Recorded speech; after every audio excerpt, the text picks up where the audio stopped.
तो हम लोग नानी के घर से निकल गए थे दादी के घर and everybody was so sad including me. So मैं गांव आई हुई हूँ अपनी दादी के घर एंड अभी तो मैं ब्यूटी गांव। लेकिन नहीं खोदनी है, अब यही रुक मिले तो मत पोतो।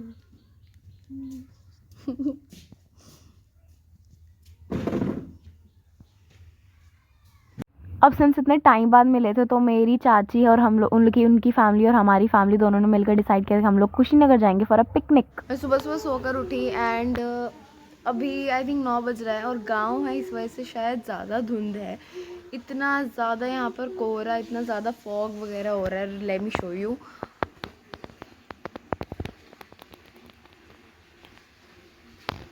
दूर दूर तक कोई भी घर नहीं दिखेगा। अगर मैं छत पर जाकर भी देखूंगी तो इतना ज़्यादा फॉग हो रहा है यहाँ पर। एंड मेरी दादी और मैं यहाँ पर बैठ के हाथ और अपने पैर सेक रहे हैं।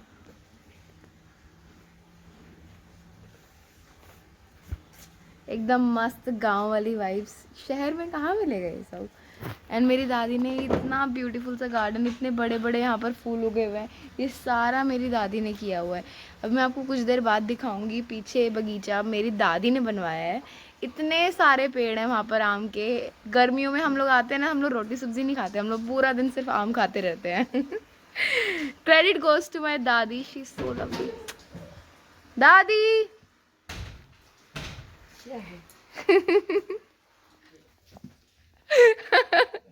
शर्मा गई। तो जिस बगीचे की बात कर रही थी, हम लोग अभी वहीं पर आए हुए हैं। यहाँ पर इतने सारे आम होते थे। जब छोटे थे तो समर ब्रेक में आते थे, पर अब इतने बड़े हो गए हैं कोई आता ही नहीं है। तो जितने भी पेड़ों पर आम वगैरह होते हैं वो सारे कौवे ही खा लेते हैं, सारे यहाँ के जानवर ही खा लेते हैं।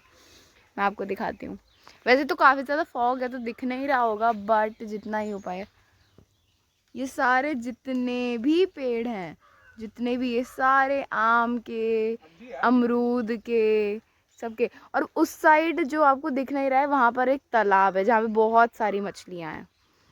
इट्स सो ब्यूटीफुल टू सी। और ये पूरा जितना भी पेड़ वगैरह है ना, ये तो अभी इस साइड बगीचे में है, पर उस साइड भी है दरवाजे पर घर के, और घर के अंदर भी। ये सारा मेरी दादी का किया धरा है। मुझे बहुत अच्छा लगता है। हम लोग छोटे छोटे थे ना, हम लोग खाते थे और बीज यहाँ पे फेंक देते थे। सब वही सब उगा हुआ है। हम सारे कजन्स ने बहुत सारे पेड़ उगाए हैं। इतना अमेजिंग है ये सब कुछ। ये सारा पेड़ मतलब वाओ, नाइस। मौसमी के पेड़ है। ये वाला गाइस मौसमी का पेड़ है। उस साइड पीछे में एक अमरूद का भी पेड़ है ना अम्मा। हाँ, अमरूद के पेड़ है। ये मेरी गाइड है, ये सब कुछ बताएंगी क्योंकि इन्होंने ही सब कुछ उगाया है। और अम्मा यहाँ पे बहुत सारे पेड़ होते हैं ना, यहाँ पे बहुत सारे आम होते हैं ना। हाँ, बहुत सारे आम होते हैं। वही लोग खाता है, हम लोग नहीं खा पाते हैं। हाँ, हम लोग रहते ही नहीं है, हम लोग समर ब्रेक में अब आते ही नहीं है, तो सारा जानवर कौवे ही खा लेते हैं, हाँ। है ना। पर मेरी जब हम छोटे थे, हम लोग यहाँ पे खाना नहीं कम खाते थे, हम लोग आम ज्यादा खाते थे। हाँ। आम का मेरी दादी आम पापड़ बनाती थी इतना अच्छा। हम लोग आम को गार गार के क्या बना, आमरस पीते थे, वही करते थे। बहुत मजा आता था सच में। आई रियली फील नॉस्टैल्जिक यहाँ पे खड़े होकर। It's so good.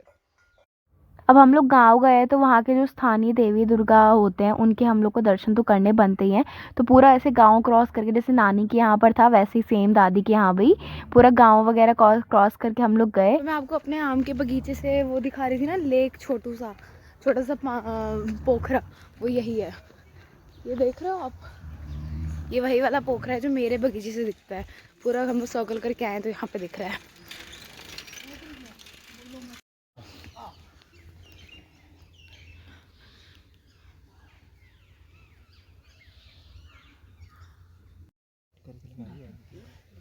पहले स्थान पर पहुंचे, वहाँ पर कपूर वगैरह जलाया, जल वगैरह चढ़ाया और इतना सुकून मिलता है ना ये सारा काम करके, बहुत अच्छा लगता है।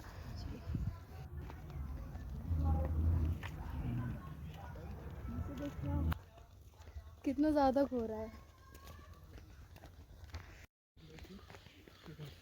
मेरी मम्मी बहू है तो घूंघट लगाकर घूमती हैं क्योंकि गांव में ऐसा सच कोई ये चेहरा ना देख ले, इसलिए घूंघट वगैरह लगाना पड़ता है।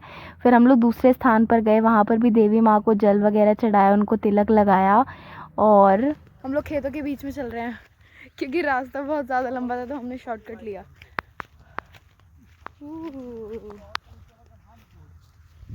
ये सरसों का खेत है, ये सरसों का खेत है। नीचे नीचे दिखते नीचे। ये है फाइनल स्थान। ये एकदम खेतों के बीचों बीच में है, छोटा सा नल लगा है जहाँ से जल भर के हम लोग चढ़ा सकते हैं। और पता है मेरे को तो ये इतना फैसिनेटिंग लगता है ना कि पूरा आसपास खेत है और यहाँ पे छोटा सा मंदिर है, एकदम नेचुरल जगह में छोटा सा मंदिर, मज़ा ही आ जाता है देखकर। फिर जब मैं घर वापस आई तो मैंने देखा कि जो मेरी चाची हैं वो चटनी बना रही थी, and trust me guys, it was the best chutney I ever had. And this is a samosa जो मेरे गांव में ही सिर्फ मिलता है और ये इतना टेस्टी होता है। जब मैं छोटी थी तो ये समोसा 2 रुपए का मिलता था। And this is my cousin brother जो समोसे को तंदूरी समोसा बनाने की कोशिश कर रहा है और पूरा राख में गिर गया था वो। ऐसे करते करते रात हो गई और हम लोग ऐसे आग के सामने बैठे हुए थे, मम्मी, मैं और सारे जितने भी रिलेशन के लोग हैं, सब लोग इतने टाइम बाद मिले हैं तो बातचीत वगैरह कर रहे